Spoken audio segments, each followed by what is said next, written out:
મોંમાં મૂકતાં જ પાણી પાણી થઈ જાય તેવો પ્રસાદ માટે બેસ્ટ હલવો. હેલો ફ્રેન્ડ્સ, હું છું શીતલ. તમારું સ્વાગત છે મારા કિચનમાં.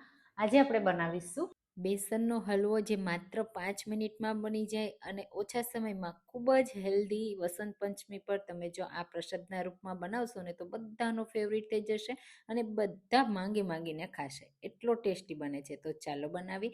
તો સૌથી પહેલાં આપણે એક પાણી તૈયાર કરીશું. એના માટે અડધી વાટકી ખાંડ અને 3/4 કપ એટલે કે પોણી વાટકી પાણી એડ કરીશું. થોડા હું કેસરના તાર એડ કરું છું. તમે અહીંયા ફૂડ કલર કે હળદર પાવડર પણ એડ કરી શકો છો. હું અહીંયા કલર એડ નથી કરતી. હવે થોડી વાર માટે આપણે ગરમ થવા દેશું એટલે જે ખાંડ છે ને મેલ્ટ થઈ જશે અને તમે જુઓ અહીંયા કેસરનો કલર પણ રિલીઝ થવા લાગ્યો છે. હજુ આપણે એને થોડી વાર માટે સાઈડમાં મૂકીશું ને એટલે કેસરનો બહુ સરસ એવો કલર આવી જશે.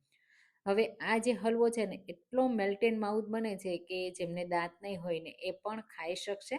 તો તમે આવો બેસનનો હલવો ક્યારેય ટ્રાય કર્યો છે કે નહીં કમેન્ટમાં મને ચોક્કસથી કહેજો. અને હા, મારી રેસીપી તમે કઈ સિટીમાંથી જુઓ છો ને એ પણ મને કહેજો, મને ખૂબ ગમશે. તો અહીંયા જો ખાંડ મેલ્ટ થઈ ગઈ એટલે આપણે એને સાઈડમાં મૂકી દેવાનું છે. હવે એક બીજી પેનમાં અડધી વાટકી ઘી લેશું. એમાંથી થોડું એટલે કે 2 ચમચી જેટલું ઘી આપણે સાઈડમાં મૂકી દેશું અને બાકીના ઘીને ગરમ થવા દેશું.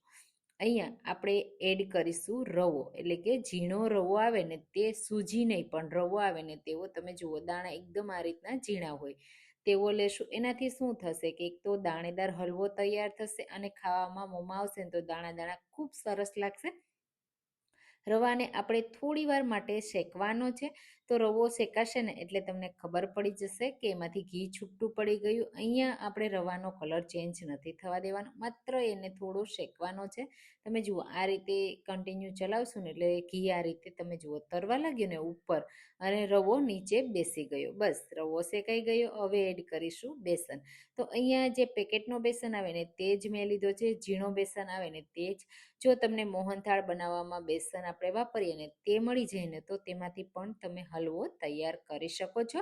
પણ અહીંયા હું ઝીણામાંથી જ તૈયાર કરું છું તો પણ દાણેદાર થશે. હવે અહીંયા આપણે બેસન એડ કર્યું ને તમને એવું લાગશે કે ઘી એકદમ ઓછું છે, પણ ઓછા ઘીમાં આપણે તૈયાર કરવાનો છે. જ્યારે આપણે ગમે ત્યારે હલવો ખાઈએ ને બહુ વધારે ઘી મોંમાં આવે ને તો ખાવો મજા નથી આવતી, ગમતો નથી. પણ થોડો આ રીતે ઓછા ઘીમાં પહેલાં શેકી લેવાનો અને પછી આપણે જે 2 ચમચી ઘી વધારીને રાખ્યું છે ને તે એડ કરીશું. એમાંથી પણ આપણે 1 ચમચી જેટલું જ ઘી અહીંયા એડ કરીશું અને બાકીનું ઘી પછી આપણે યુઝ કરીશું જો જરૂર લાગશે તો. 1 ટેબલ સ્પૂન જેટલું એડ કર્યું, મિક્સ કરી દેશું. હવે અહીંયા તમે જોશો ને તો જે આગળનું આપણે ઘી એડ કર્યું હતું ને એ પણ અહીંયા લોટ સાથે છૂટું પડી જશે, કારણ કે આપણે ઘી એડ કર્યું ને એટલા માટે. હવે આપણે એમને શેકતો રહેવાનો. જે બેસન છે ને એ સરસ એવો ફૂલી જાય અને એનો હલકો કલર ચેન્જ થવા લાગે ને ત્યાં સુધી શેકવાનો. જો તમને ડાર્ક કલરવાળો હલવો પસંદ હોય ને તો એ રીતે શેકવાનો, લાઇટ કલરવાળો પસંદ હોય તો એ રીતે શેકવાનો. પણ બેસન કાચો ના રહેવો જોઈએ અને બળી પણ ના જવો જોઈએ, એ વાતનું આપણે ખાસ ધ્યાન રાખવાનું. તો બેસનને શેકાતા વાર નથી લાગતી જો એ શેકાવા લાગે ત્યારે, પણ આ રીતે તમારે શેકવાનો છે અને એને કન્ટિન્યુઅસલી ચલાવતા રહેવાનું છે. તમે જુઓ સ્ટીલનું પેન યુઝ કર્યું છે તો તમને એવું લાગશે કે હલવો નીચે બેસી જશે, ચોટી જશે. ના, કશું જ નહીં થાય, કારણ કે આપણે પહેલાં ઘી એડ કર્યું હતું. હવે હલવો શેકાતા 4 મિનિટ થઈ ગઈ છે અને તમે જુઓ એનો કલર બદામી કલર જેવો આવી ગયો છે, પણ મેં આવો થોડો હલકો ગોલ્ડન કલરનો શેકાય ને ત્યાં સુધી શેક્યો છે. આ રીતે મિશ્રણ પતલું પણ થઈ જશે, ઘી ઉપર આવવા લાગશે આ રીતે અને એકદમ સરસ એની શેકાવાની સુગંધ પણ આવવા લાગશે. બસ ત્યાં સુધી શેકવાનો. હવે ગેસની ફ્લેમ લો કરી દેશું અને અહીંયા જે ખાંડવાળું મિશ્રણ તૈયાર કર્યું છે ને તે એડ કરી દેશું. તમે જુઓ કેટલો સરસ કેસરનો કલર પણ આવી ગયો છે. આ રીતે બધું પાણી એકસાથે જ એડ કરીશું, મિક્સ કરતા રહેશું અને તમે જોશો તો એકદમ દાણેદાર હલવો હવે દેખાવા લાગશે. આ રીતે તમે જુઓ તમને દેખાશે.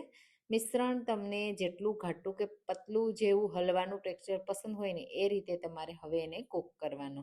બસ હવે આ રીતે તમે મિશ્રણને કૂક કરશો ને એટલે તરત જ એ ડ્રાય થવા લાગશે અને થોડું એકદમ સરસ દાણેદાર પણ તૈયાર થઈ જશે, છૂટો છૂટો પડી જશે. ઘણી વખત હલવો આપણે બહુ ચલાવતા રહીએ ને તો ચીકણો થઈ જતો હોય, પણ આ હલવામાં બિલકુલ એવું નહીં થાય. તમે જેમ જેમ ચલાવશો ને એમ છૂટો થશે. હવે જે બાકીનું ઘી હતું ને એમાંથી 1 ચમચી મેં ઘી એડ કર્યું અને ડ્રાયફ્રૂટ થોડા, એમાં કાજુ બદામ અને કિસમિસ એડ કર્યા છે. ડ્રાયફ્રૂટ એડ કરવા ઓપ્શનલ છે, પણ એનો ક્રંચ બહુ સરસ એવો લાગે છે. હજી આપણે જે ઘી હતું ને એમાંથી 1 ચમચી જેટલું ઘી વધ્યું છે. તેને આપણે ગાર્નિશિંગમાં પણ યુઝ કરી શકીએ છીએ, અને જો નો એડ કરવું હોય ને તો પણ કરી શકાય છે. જો તમે થીક ઘી લેતા હોય ને તો તમારે 4 ટેબલ સ્પૂન જેટલા જ ઘીની જરૂર પડશે આ હલવા બનાવવામાં. અને જો પીગળેલું ઘી હશે ને તો તમારે થોડું વધારે જોશે, પણ જ્યારે થીક ઘી હોય અને એ મેલ્ટ થાય એટલે બધું સરખું જ થઈ છે.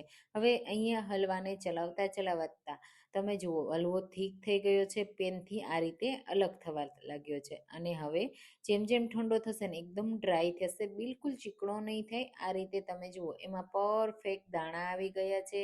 હલવો બનીને તૈયાર થઈ ગયો છે, એકદમ દાણેદાર હલવો રેડી છે. તમે જુઓ મેલ્ટેડ માવું છે, જોતાં જ ખાવાનું મન થઈ જાય. પ્રસાદમાં જો તમે આ હલવાને સર્વ કરશો ને તો બધાનો ફેવરિટ થઈ જશે. તો આપણે પ્રસાદ માટેની વાટકી કે ડીશ હોય ને એમાં સર્વ કરી દેશું. આ રીતે પહેલાં થોડો થોડો હલવો એડ કરતું જવાનું, થોડો સ્પ્રેડ કરતો જવાનો, અને ઉપરથી બહુ સરસ રીતે ગાર્નિશ કરવાનો, એટલે સરસ્વતી માતા પણ ખુશ થઈ છે. જો ઉપરથી ઘી એડ કરવું હોય તો થોડું બાકીનું ઘી એડ કરી દેવાનું. હું અહીંયા થોડા પિસ્તાની કતરણ અને ખસખસના દાણાથી ગાર્નિશ કરું છું. બહુ સરસ એવું લાગશે. મેલ્ટેન માવું છે અને 1 કેસરનો તાર પણ એડ કર્યો છે ને જતાં જ ખાવાનું મન થઈ જાય એવો બન્યો છે ને. તો તમે પણ આ હલવાની રેસીપી જલ્દીથી જલ્દી ટ્રાય કરજો અને મને કમેન્ટમાં ચોક્કસથી કહેજો કે તમને આ રેસીપી કેવી લાગી. તમે જુઓ કેટલો દાણેદાર છે, મેલ્ટેન માવું છે. તો ચાલો ફરી મળીશું એક નવી રેસીપી.